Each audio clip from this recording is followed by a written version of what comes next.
Hi friends, ഇന്നത്തെ വീഡിയോയിൽ ജീൻസിൻ്റെ കൂടെയൊക്കെ ഇടാൻ പറ്റുന്ന ഈ ഒരു ടോപ്പിൻ്റെ സ്റ്റിച്ചിങ് വീഡിയോ ആണ് കാണിക്കുന്നത്. അപ്പോൾ ഇതൊരു വയസ്സുള്ള കുഞ്ഞിൻ്റെ അളവിലാണ് ചെയ്തെടുത്തിട്ടുള്ളത്. ഈ ടോപ്പ് ചെയ്തെടുക്കാൻ വേണ്ടിയിട്ട് ഇതുപോലെ ലൈനിങ് തുണി എടുത്തിട്ടുണ്ട്. ഇതിൻ്റെ ലെങ്ത്ത് എടുത്തിട്ടുള്ളത് 9 ഇഞ്ചാണ്. ഇതിൻ്റെ വിഡ്ത്ത് എടുത്തിട്ടുള്ളത് 13 ഇഞ്ചുമാണ്. അപ്പോൾ ഈ ഒരു അളവിലുള്ള 2 പീസ് തുണിയാണ് എടുത്തിട്ടുള്ളത്. ഒന്ന് ഫ്രണ്ട് പാർട്ടിനും ഒന്ന് ബാക്ക് പാർട്ടിനും. ഇനി ഈ തുണി ഇതുപോലെ രണ്ടായിട്ടൊന്ന് മടക്കിയെടുക്കണം. അപ്പോൾ ഇതുപോലെ മടക്കി എടുത്തിട്ടുണ്ട്. ഇവിടെയാണ് മടക്കി വരുന്ന ഭാഗം. ഇവിടെ നിന്നും ഇങ്ങോട്ടാണ് അളവുകൾ മാർക്ക് ചെയ്യുന്നത്. അപ്പോൾ ഷോൾഡർ 4 ഇഞ്ച് മാർക്ക് ചെയ്യാം. എന്നിട്ട് ഈ ഷോൾഡർ മാർക്ക് ചെയ്ത ഒരു ഭാഗത്ത് നിന്നും താഴേക്ക് 4.5 ഇഞ്ച് ഒന്നുകൂടെ മാർക്ക് ചെയ്യണം. ഇനി ഈ 2 പോയിൻറ്റും ഇതുപോലെ ജോയിൻ്റ് ചെയ്ത് വരച്ചെടുക്കണം. ഇനി ഇവിടെ ചെസ്റ്റ് അളവ് മാർക്ക് ചെയ്യാം. 6 ഇഞ്ചാണ് ചെസ്റ്റ് അളവ് മാർക്ക് ചെയ്യുന്നത്. എന്നിട്ട് ഇതുപോലെ ഒന്ന് ജോയിൻ്റ് ചെയ്ത് വരച്ചെടുത്ത് ഇവിടെ കൈക്കുഴി വരച്ചെടുക്കണം. അപ്പോൾ ഇതുപോലെ മാർക്ക് ചെയ്തെടുത്തിട്ടുണ്ട്.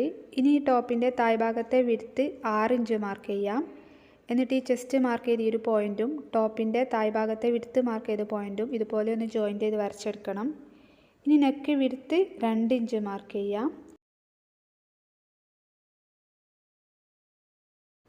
നെക്ക് ഡെപ്ത്ത് ഫ്രണ്ട് നെക്ക് ഡെപ്ത്തും ബാക്ക് നെക്ക് ഡെപ്ത്തും 2 ഇഞ്ചാണ് മാർക്ക് ചെയ്യുന്നത്. എന്നിട്ട് സിമ്പിളായിട്ടുള്ള റൗണ്ട് നെക്ക് വരച്ചെടുക്കുന്നുണ്ട്. ഇനി ഈ മാർക്ക് ചെയ്ത ഭാഗത്ത് കൂടെ തുണി കട്ട് ചെയ്തെടുക്കണം. അപ്പോൾ ഇതുപോലെ കട്ട് ചെയ്തെടുത്തിട്ടുണ്ട്. ഇതിൽ നിന്നും ഫ്രണ്ട് പാർട്ടിനെ മാറ്റി വെച്ചതിന് ശേഷം ബാക്ക് പാർട്ടിൻ്റെ നെക്കിൻ്റെ സെൻറ്ററിൽ നിന്നും താഴേക്ക് 2 ഇഞ്ചിലൊരു കട്ടിങ് ഇട്ട് കൊടുക്കുന്നുണ്ട്, ഹുക്ക് വെച്ച് കൊടുക്കാൻ വേണ്ടിയിട്ട്.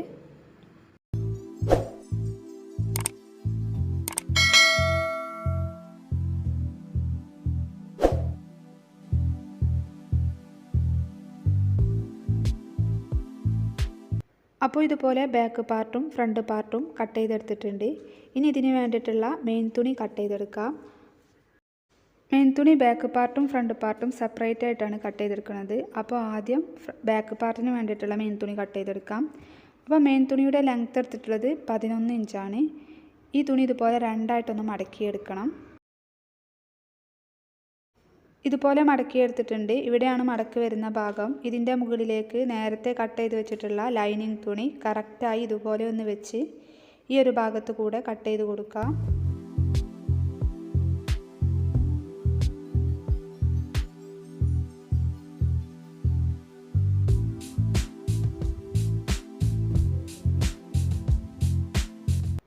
ഇതുപോലെ കട്ട് ചെയ്തെടുത്തിട്ടുണ്ട്. നെക്കിൻ്റെ ഭാഗം സ്റ്റിച്ച് ചെയ്തതിന് ശേഷമാണ് കട്ട് ചെയ്തെടുക്കുന്നത്. ഇനി ഫ്രണ്ട് പാർട്ടിന് വേണ്ടിയിട്ടുള്ള മെയിൻ തുണി കട്ട് ചെയ്തെടുക്കാം. അപ്പോൾ 11 ഇഞ്ച് ലെങ്ത്തുള്ള തുണിയാണ് എടുത്തിട്ടുള്ളത്. ഈ തുണി ഇതുപോലെ രണ്ടായിട്ടൊന്ന് മടക്കിയെടുക്കണം. ഈ മടക്കി വരുന്ന ഭാഗത്ത് നിന്നും ഇങ്ങോട്ട് 3.5 ഇഞ്ച് മാർക്ക് ചെയ്യണം.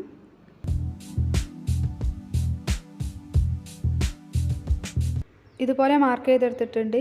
ഇനി ഇതിൻ്റെ മുകളിലേക്ക് നേരത്തെ കട്ട് ചെയ്ത് വെച്ചിട്ടുള്ള ലൈനിങ് തുണി ഈ 3.5 ഇഞ്ച് മാർക്ക് ചെയ്ത ഈ ഒരു ഭാഗത്ത് ഇതുപോലെ കറക്റ്റായിട്ടൊന്ന് വെച്ച് ഈ കൈക്കുഴിയുടെ ഭാഗം ഒന്ന് കട്ട് ചെയ്ത് മാറ്റാം.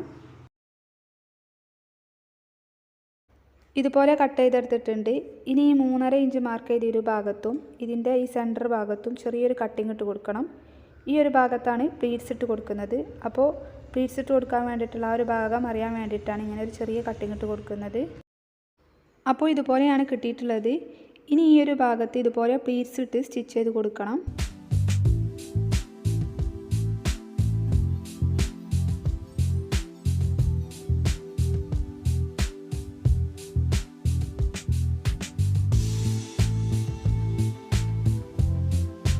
ഇതുപോലെ സ്റ്റിച്ച് ചെയ്തെടുത്തിട്ടുണ്ട്. ഇനി ഫ്രണ്ട് പാർട്ടിൻ്റെ മെയിൻ തുണിയുടെ നല്ല വശത്തേക്ക് ഇതിൻ്റെ ലൈനിങ് തുണിയുടെ നല്ല വശം ചേർത്ത് വെച്ച് കൈക്കുഴിയുടെ ഭാഗവും നെക്കിൻ്റെ ഭാഗവും ഒന്ന് സ്റ്റിച്ച് ചെയ്ത് കൊടുക്കാം. ഷോൾഡറിൻ്റെ ഭാഗം സ്റ്റിച്ച് ചെയ്ത് കൊടുക്കരുത്. ഇതേപോലെ ബാക്ക് പാർട്ടിൻ്റെ മെയിൻ തുണിയുടെ നല്ല വശത്തേക്ക് ഇതിൻ്റെ ലൈനിങ് തുണിയുടെ നല്ല വശം ചേർത്ത് വെച്ച് കൈക്കുഴിയുടെ ഭാഗവും നെക്കിൻ്റെ ഭാഗവും സ്റ്റിച്ച് ചെയ്ത് കൊടുക്കണം. ഇതുപോലെ സ്റ്റിച്ച് ചെയ്തെടുത്തിട്ടുണ്ട്. ഇനി ഈ മെയിൻ തുണിയിൽ നെക്കിൻ്റെ ഭാഗം ഒന്ന് കട്ട് ചെയ്ത് മാറ്റാം.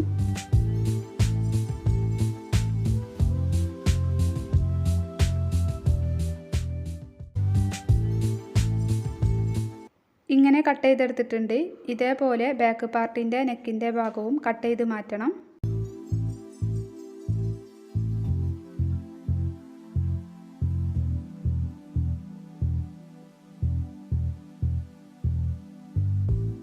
ഇതുപോലെ ബാക്ക് പാർട്ടിൻ്റെ നെക്കും കട്ട് ചെയ്തെടുത്തിട്ടുണ്ട്. പിന്നെ ഇതുപോലെ ചെറിയ കട്ടിങ്ങളും ഇട്ട് കൊടുത്തിട്ടുണ്ട് സ്റ്റിച്ച് ചെയ്തതിൽ തട്ടാതെ. ഇതേപോലെ ഫ്രണ്ട് പാർട്ടിനും ചെയ്തെടുക്കണം. എന്നിട്ട് ഈ ഫ്രണ്ട് പാർട്ടിൻ്റെ നല്ല വശം ഒന്ന് മറിച്ചെടുക്കാം. അപ്പോൾ ഇങ്ങനെയാണ് കിട്ടിയിട്ടുള്ളത്. ഇനി ഷോൾഡർ ജോയിൻ്റ് ചെയ്തെടുക്കണം. അപ്പോൾ ബാക്ക് പാർട്ടിൻ്റെ നല്ല വശം മറിച്ചെടുക്കരുത്, അതിന് മുന്നെയാണ് ഷോൾഡർ ജോയിൻ്റ് ചെയ്തെടുക്കുന്നത്. ബാക്ക് പാർട്ടിൻ്റെ മെയിൻ തുണിയുടെ നല്ല വശത്തേക്ക് ഈ ഫ്രണ്ട് പാർട്ടിൻ്റെ നല്ല വശം ഉള്ളിലേക്ക് ഇതുപോലെ കയറ്റി വെച്ച് ഷോൾഡർ കറക്റ്റാക്കി ഒന്ന് പിടിച്ച് ഷോൾഡറിൻ്റെ ഭാഗം ജോയിൻ്റ് ചെയ്തെടുക്കാം. ഇതുപോലെ മറ്റേ ഷോൾഡറും ജോയിൻ്റ് ചെയ്തെടുക്കണം.